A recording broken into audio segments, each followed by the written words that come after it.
तो welcome back to my channel students. आज हम देखेंगे जो हमारे एग्ज़ाम में सबसे मोस्ट इम्पॉर्टेंट जो प्रमेय होता है उनको हम देखेंगे। ठीक है, तो इसमें सबसे ज़्यादा इम्पॉर्टेंट होता है हमारे पास थेल्स प्रमेय। यह आपके त्रिभुज चैप्टर का जो है प्रमेय है। तो जितने भी इम्पॉर्टेंट प्रमेय हैं आपके एग्ज़ाम में जो आ सकते हैं उसको आज हम लेके आए हैं।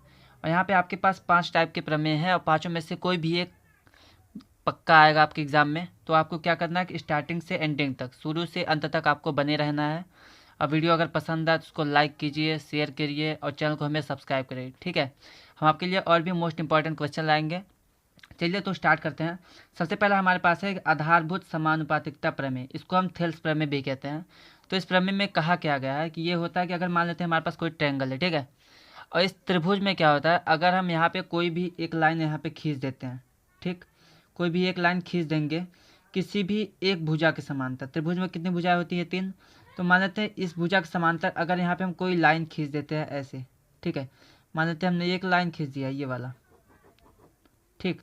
तो ये जो लाइन होगी ये हमारा इस भुजा को और इस भुजा को बराबर बराबर अनुपात में काटती है। इसको हम कहते हैं थेल्स प्रमेय। ठीक है, तो चलिए इसको पढ़ लेते हैं। सबसे पहले दिया क्या गया है, तो बोला गया कि यदि किसी त्रिभुज की एक भुजा के समांतर अन्य दो भुजाओं को भिन्न भिन्न बिंदुओं पर प्रतिच्छेद करने के लिए एक रेखा खींची जाए तो यह अन्य दो भुजाओं को समान अनुपात में विभाजित करती है।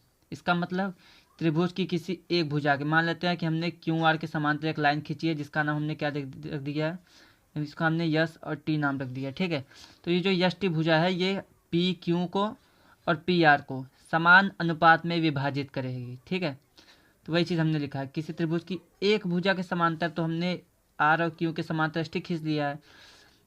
और हमारे पास देखिए यहाँ पे ये एक बिंदु पे प्रतिच्छेद यहाँ पे हो रहा है और दूसरा बिंदु यहाँ पे हो रहा है, भिन्न भिन्न बिंदु पर प्रतिच्छेद कर रही है। तो प्रतिच्छेद यहाँ हो गया, प्रतिच्छेद में काट रही है। तो यहाँ पे जो हमने लाइन खींचा है यह हमें दो भुजाओं को समान अनुपात में विभाजित कर रही है। पी और क्यू को और पी और आर को बराबर बराबर अनुपात में विभाजित करेगी। इसको हम मैथमेटिकली कैसे लिखेंगे, तो इसको लिखेंगे पी एस, ठीक है, पी से एस तक और एस से क्यू तक जो इसका अनुपात होगा P S upon S Q, जो इसका अनुपात होगा इस अनुपात के बराबर होगा पी टी बटे टी आर। ठीक है, पी टी बटे में टी आर। तो ये हमारे पास होता है थेल्स प्रमेय। थेल्स प्रमेय क्या कहता है कि अगर हमारे पास त्रिभुज की किसी एक भुजा के समांतर कोई एक भुजा खींच दी जाए तो वो अन्य दो भुजाओं को समान अनुपात में काटेगी। तो ये हमारे पास इधर वाली भुजा थी, हमने क्यू आर के समांतर खींचा है। यहाँ पे लिख देंगे कि क्यू यस टी जो है क्यू आर के समांतर है, मतलब कि यस टी समांतर है क्यू आर के। तो जब ने खींच लिया तो इधर वाली भुजा जो है पी से क्यू तक, ये इसका अनुपात क्या हो जाएगा पी एस बटे एस क्यू। इधर वाले का अनुपात क्या हो जाएगा पी टी बटे टी आर। इन दोनों का अनुपात क्या होता है, बराबर होता है। यहाँ पे लिखा है समान अनुपात में, मतलब अनुपात बराबर होगा। ठीक है, तो ये हमारे पास थेल्स प्रमेय होता है या फिर इसको हम कहते हैं आधारभूत समानुपातिकता प्रमेय। चलिए आगे बढ़ते हैं। तो दूसरा हमारे पास जो प्रमेय है इसी का उल्टा है, इसका इसी का विलोम है। ठीक है, इसको हम क्या कहते हैं, इसको कहते हैं थेल्स प्रमेय का विलोम। ठीक है, तो यहाँ पे हमारे पास थेल्स प्रमेय का विलोम है। थेल्स प्रमेय का विलोम क्या कहता है कि हमने क्या पढ़ा है कि अभी भी कि किसी एक भुजा के समांतर खींचेंगे लाइन तो वो अन्य दो भुजाओं को समान अनुपात में काटती है। इसका विलोम क्या होगा, अगर कोई भुजा समान अनुपात में किसी भुजाओं को काटेगी, दो भुजाओं को, वो तीसरी वाली के समांतर हो जाएगी। यही हमारे पास थेल्स प्रमेय का विलोम होता है। तो यदि एक रेखा किसी त्रिभुज की दो भुजाओं को एक ही अनुपात में विभाजित करती है, इसका मतलब क्या है, एक ही अनुपात में विभाजित करेगी। इसका मतलब क्या है कि हमारे पास जो हमने यहाँ पे खींचा है बी सी और डी ई, तो ए और डी इसका अनुपात बटे ये इधर वाली भुजा का अनुपात और इधर वाली भुजा का अनुपात अगर हमारे पास बराबर होता है तो हमारे पास वो जो भुजा है वो तीसरी वाली के समांतर हो जाएगा। ठीक है, तो लिखा है किसी एक रेखा कि यदि एक रेखा किसी त्रिभुज की दो भुजाओं को, यहाँ पे ए से बी तक इसको काट रहा है यहाँ पे, और ए से सी तक इसको यहाँ पे काट रहा है ये लाइन। ठीक है, तो अगर इन दोनों को समान अनुपात में विभाजित करता है तो ये जो तीसरी भुजा है इसके समांतर ये कहलाएगी। ठीक है, ये हमारे पास थेल्स प्रमेय का विलोम होता है। तो अगर समान अनुपात में है तो ए डी बटे डी भी होगा, ए डी बटे में डी बी बराबर इधर ए ई बटे ई सी, ए ई बटे में ई सी। ठीक है, ये हमारे पास हो गया।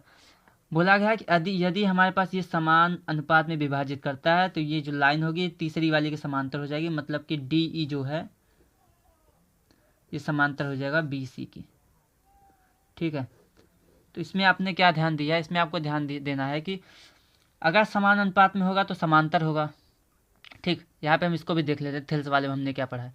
थेल्स प्रमेय में हमने पढ़ा है कि अगर हमारे पास समांतर होता है तो समान अनुपात में विभाजित करेगा, और विलोम में क्या होता है कि अगर समान अनुपात में विभाजित कर रहा है तो वो हमारे पास समांतर होगा, ठीक है। ये हमारे पास थेल्स प्रमेय है या फिर थेल्स प्रमेय का विलोम है ये वाला, ठीक। चलिए अब देखते हैं कि कोई भी दो त्रिभुज समरूप कब होते हैं, उसके लिए कौन कौन से कसौटियाँ हैं, कौन कौन से रूल्स हैं, ठीक है। तो इसके लिए बेसिकली आपके पास चार होते हैं, चारों के बारे में आपको पढ़ लेना है, प्रमेय है चारों। तो सबसे पहला प्रमेय क्या है कि एंगल एंगल एंगल कसौटी। एंगल एंगल एंगल कसौटी का मतलब क्या है कि कोण कोण कोण, ठीक है। मतलब तीनों कोण बराबर होना चाहिए। तो मान लेते हैं हमारे पास पहला त्रिभुज ए बी सी है, दूसरा हमारे पास है पी क्यू आर, ठीक है। अगर यहाँ पे बोला कि अगर इनके संगत कोण बराबर, संगत कोण मतलब साथ साथ वाले, मतलब कि ए वाला कोण पी वाले के बराबर हो जाए, बी वाला कोण क्यू वाले के बराबर हो जाए, और जो हमारे पास सी वाला कोण है ये हमारे पास आर वाले कोण के बराबर हो जाए। तो अगर हमारे पास संगत कोण मतलब साथ साथ वाले कोण बराबर हैं तो ये हमारे पास दोनों समरूप त्रिभुज होते हैं, ठीक है। तो यही लिखा है हमारे पास, यदि दो त्रिभुज के संगत कोण बराबर हो तो उनकी भुजाएं एक ही अनुपात में होती है, मतलब कि समान अनुपात में होती है। तो इसका मतलब क्या है, त्रिभुज समरूप है। इसको हम क्या कहते हैं, इसको कहते हैं एंगल एंगल एंगल या फिर कोण कोण कोण कसौटी, ठीक है। तो सबसे पहले इसमें क्या लिखना है, हम लिख देंगे कि हमारे पास दो त्रिभुज है A B C P Q R. तो यहाँ आप लिखेंगे त्रिभुज ए बी सी तथा त्रिभुज पी क्यू आर में, ठीक है। इसमें क्या दिख रहा है कि कोण ए बराबर कोण पी है, कोण ए बराबर कोण पी, कोण बी बराबर कोण क्यू है, कोण बी बराबर कोण क्यू, और कोण सी बराबर कोण आर है, तो कोण सी बराबर कोण आर। तो जब भी हमारे पास तीन कोण बराबर होंगे तो हमारे पास क्या होता है, अगर तीन कोण है तो इनकी संगत भुजाओं का अनुपात भी बराबर होगा। संगत भुजाओं का अनुपात मीन्स कि ए बी का अनुपात, ए बी और पी क्यू ये बराबर होगा, मतलब कि हमारे पास ए बी ये और ये, ठीक है, ए बी बटे पी क्यू बराबर होगा ए सी बटे पी आर के, और ये बराबर होगा बी सी बटे क्यू आर के,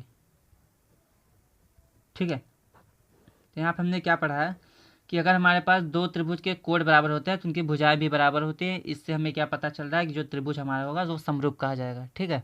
चलिए अब आगे बढ़ते हैं और कसौटी की तरफ, जिसमें हमारे पास अभी साइड एंगल साइड है, हमारे पास साइड साइड साइड है, और हमारे पास एंगल एंगल है, ठीक है। तो चलिए स्टूडेंट आगे बढ़ते हैं। तो आगे हमारे पास क्या है कि अगर हमारे पास सेकंड हमारे पास जो कसौटी है उसका नाम क्या है, एंगल एंगल कसौटी, ठीक है। एंगल एंगल मतलब दो कोण यहाँ पे दिख रहा है, ठीक। तो उसमें होता क्या है कि अगर हमारे पास दो त्रिभुज है और दोनों के दो कोण बराबर है, मतलब कि मान लेते हैं हमारे पास ए वाला कोण पी के बराबर है और बी वाला जो कोण है वो क्यू के बराबर है, ठीक है। तो इसमें क्या होता है कि दोनों त्रिभुज समरूप कहे जाएंगे। अब ध्यान दीजिए, अगर हमारे पास दो कोण बराबर है, ठीक है, ये दोनों, तो तीसरा ऑटोमेटिक बराबर होगा। क्यों बराबर होगा, क्योंकि किसी भी त्रिभुज के अंदर कितने डिग्री कोण बनता है, 180 डिग्री का, ठीक है। तो इन दोनों का योग और इन दोनों का योग दोनों को जोड़ने के बराबर आएगा। तो अगर हम 180 में से माइनस करेंगे तो तीसरा कोण भी ऑटोमेटिक बराबर होगा, ठीक। तो इसकी वजह से अगर दो कोण भी बराबर है तो तीसरा ऑटोमेटिक बराबर हो जाता है। इसका मतलब कि ये हमारे पास समरूप त्रिभुज हो जाएंगे, ठीक। जैसे हमने पहले पढ़ा है कि तीन कोण बराबर होते हैं तो उनकी भुजाओं का अनुपात बराबर होता है, और जब भी अनुपात बराबर होगा तो हमारे पास वो त्रिभुज समरूप कहा जाएगा। तो यहाँ पे वही लिखा है हमने कि अगर त्रिभुज के दो कोण अन्य दो त्रिभुज के दो कोण के बराबर होता है तो वो त्रिभुज समरूप कहा जाएगा। इसको हम एंगल एंगल कोण कोण कसौटी कहते हैं, ठीक है। तो यहाँ पे हम क्या लिखेंगे, यहाँ पे लिख देंगे अगर हमारे पास ए और पी त्रिभुज ए बी सी तथा त्रिभुज पी क्यू आर में, ठीक है, अगर कोण ए बराबर कोण पी है, कोण ए बराबर कोण पी और कोण बी बराबर कोण आर है, कोण बी बराबर कोण आर, तो होता क्या है, तब हमारे पास तीसरा कोण ऑटोमेटिक बराबर हो जाता है, मतलब कि कोण सी बराबर कोण आर हो जाता है, ठीक है। क्यों हो जाता है, क्योंकि अंतः कोण जो होते हैं, अंतः कोण 180 डिग्री होता है, 180 डिग्री, ठीक है, 180 डिग्री होता है। अगर दोनों कोण बराबर है तो तीसरा कोण ऑटोमेटिक बराबर होगा, क्योंकि अगर हम दोनों को जोड़ के 180 में से माइनस करेंगे तो जो सी की वैल्यू है वो आर की वैल्यू के बराबर आ जाएगा, ठीक है। इन दोनों को जोड़ के 180 में से माइनस करेंगे तो ये आएगा, इन दोनों को जोड़ के 180 में से माइनस करेंगे तो ये वाला आएगा। अगर आपको नहीं समझ में आ रहा है तो क्या कर सकते हैं, इसके लिए हम मान लेते हैं कि अगर मान लेते हैं ये 60 है, ये 30 है, तो ये भी 60 होना चाहिए क्योंकि ये बराबर है, ये भी 30 होना चाहिए क्योंकि ये बराबर है। अब ध्यान देंगे तो 60 30 90 होता है, 180 में से 90 माइनस करेंगे तो ये ऑटोमेटिक 90 आएगा। और 60 30 90 होगा, इसको भी माइनस करेंगे तो ऑटोमेटिक 90 आएगा। इसका मतलब क्या है, इसका मतलब ये है कि जब भी हमारे पास दो त्रिभुज बराबर होते हैं, उनके कोण दो कोण बराबर हो तो तीसरा ऑटोमेटिक बराबर हो जाता है और इससे इनकी भुजाओं का अनुपात भी बराबर होता है। अभी हमने पहले देखा है। तो जब भुजाओं का अनुपात भी बराबर हो जाएगा तो हमारे पास जो त्रिभुज होगा वो समरूप हो जाएगा। ठीक है, चलिए आगे बढ़ते हैं। तो हमारे पास अब तीसरा हमारे पास जो कसौटी है वो हमारे पास है एस एस एस कसौटी, मतलब कि side side side side side मतलब भुजा भुजा भुजा कसौटी। ठीक है, इसमें क्या होता है कि अगर हमारे पास दो त्रिभुज है और दोनों की भुजाएं समान अनुपात में है, मतलब कि पी क्यू बटे ए बी वो बराबर है पी आर बटे ए सी के, अब वो बराबर है क्यू आर बटे बी सी के। तो अगर हमने पढ़ा अभी जब तीन कोण बराबर होते हैं तो तीनों भुजाएं बराबर होती हैं, और यहाँ पे तीनों भुजाएं बराबर हैं मतलब तीनों कोण भी बराबर हो जाएंगे। तो अगर हम चलेंगे त्रिभुज पी क्यू आर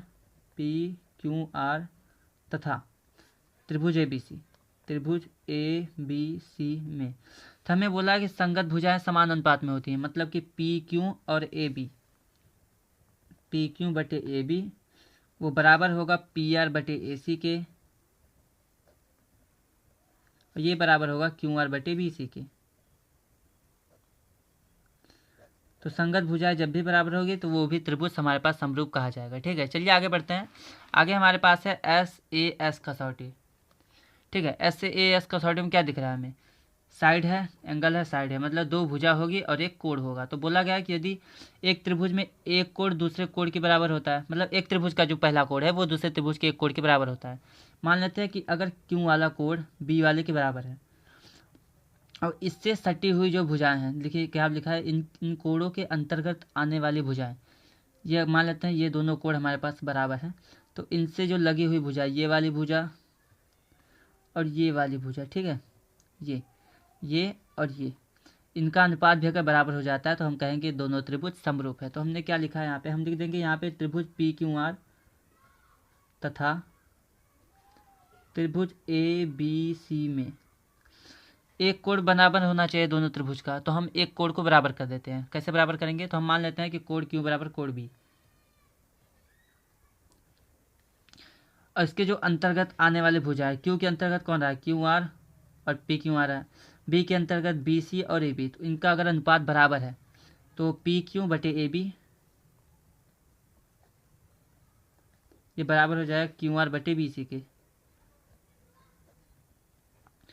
तो अगर हमारे पास यहाँ पे एक कोण बराबर है और दो भुजाओं का अनुपात बराबर है तो यहाँ पे भी एस ए एस कसौटी लग जाती है, हमारे पास साइड एंगल साइड लग जाता है, जिससे हमारे पास ये त्रिभुज दोनों समरूप हो जाते हैं। ठीक है, चलिए सबसे लास्ट और सबसे इम्पॉर्टेंट हमारे पास दिया गया है, ये कभी कभी पूछ लेता है एग्जाम में आपके, बट इसका भी चांस ज़्यादा है क्योंकि जो हमारे पास मैक्सिमम 4 मार्क्स के या 6 मार्क्स के क्वेश्चन होते हैं वो इसी प्रमेय से, क्षेत्रफल वाले प्रमेय से सॉल्व होते हैं। ठीक है, तो यहाँ पे हमें क्या बोला है कि समरूप त्रिभुज के क्षेत्रफल का प्रमेय। समरूप त्रिभुज का क्षेत्रफल मतलब कि अगर हमें पहले से दिया गया है कि हमारे पास दो त्रिभुज हैं ए बी सी और पी क्यू आर, और ये दोनों समरूप हैं। ठीक, तो अगर ये दोनों समरूप होते हैं तो जो इनके क्षेत्रफल का अनुपात है, मतलब कि ए बी सी का क्षेत्रफल और पी क्यू आर का क्षेत्रफल, ये इनकी संगत भुजाओं के अनुपात के वर्ग के समानुपाती होता है, वर्ग के अनुपात के बराबर होता है।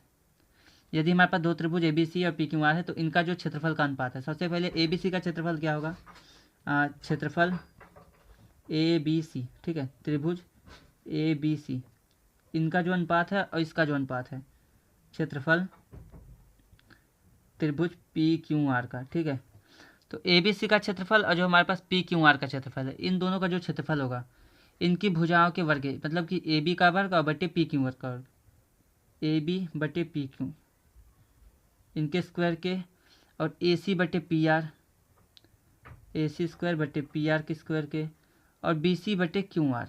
ठीक है, बी सी बटे क्यू आर। ठीक है, तो ये हो जाएगा हमारे पास। यहाँ पे क्या दिख रहा है कि बोला गया है कि यदि दोनों त्रिभुज समरूप है तो जो इनका क्षेत्रफल होगा, तो हमने सबसे पहले क्या किया है, दोनों का क्षेत्रफल लिख लिया, क्षेत्रफल ए बी सी इसका और क्षेत्रफल पी क्यू आर इसका, इन दोनों का जो क्षेत्रफल का जो अनुपात है वो इनकी संगत भुजाओं, ए बी बटे पी क्यू इनके अनुपात के वर्ग के, और फिर ए सी बटे पी आर ये हमारे पास संगत भुजाओं का वर्ग हमने ले लिया है, और बी सी बटे क्यू आर इनके वर्ग ले लिया। ठीक है, तो इनकी भुजाओं के वर्ग के बराबर होता है, तो यही हमने बराबर कर दिया है। ठीक है, तो यहाँ पे हमें क्या दिख रहा है, यहाँ पे दिख रहा है कि जो क्षेत्रफल हमारे पास है ए बी सी और पी क्यू आर का, उनका जो अनुपात है उनके साथ वाली भुजा, संगत भुजा मतलब पहला का पहला, दूसरा का दूसरा, तीसरा का तीसरा, इनके अनुपात के वर्ग के बराबर है। ठीक है, ठीक, यही हमने लिखा है कि संगत भुजाओं के वर्ग के अनुपात के बराबर, हमने वर्ग कर दिया फिर बटे में ले लिया, मतलब इनका अनुपात ले लिया, तो इसके बराबर है। ठीक है, तो ये हमारे पास मोस्ट इंपॉर्टेंट प्रमेय है जो हमारे पास त्रिभुज नामक चैप्टर में है। तो त्रिभुज के चैप्टर से इतने ही हमारे पास कसौटियाँ हैं, इतने ही प्रमेय हैं जो आपके एग्जाम पॉइंट ऑफ व्यू से बहुत ज़्यादा इंपॉर्टेंट है। किसी को भी आपको छोड़ना नहीं है, पूरा कंप्लीट करना है। अब हम धीरे धीरे इंपॉर्टेंट क्वेश्चन, इंपॉर्टेंट प्रमेय, इंपॉर्टेंट फार्मूले की सीरीज़ लेके आ रहे हैं। तो अगर आपको वीडियो पसंद आए तो हमें लाइक कीजिए, वीडियो को लाइक कीजिए, सब्सक्राइब करिए चैनल को हम, और शेयर करना ना भूलें, और याद रखिए कि इसको आपको कंप्लीट करना है। ठीक है, तो चलिए मिलता है फिर अगले इंपॉर्टेंट क्वेश्चन के साथ। अगर आपको जो भी नहीं समझ में आया तो आप हमें कमेंट में पूछ सकते हैं और हमें बताएं कि वीडियो कैसा लगा। धन्यवाद।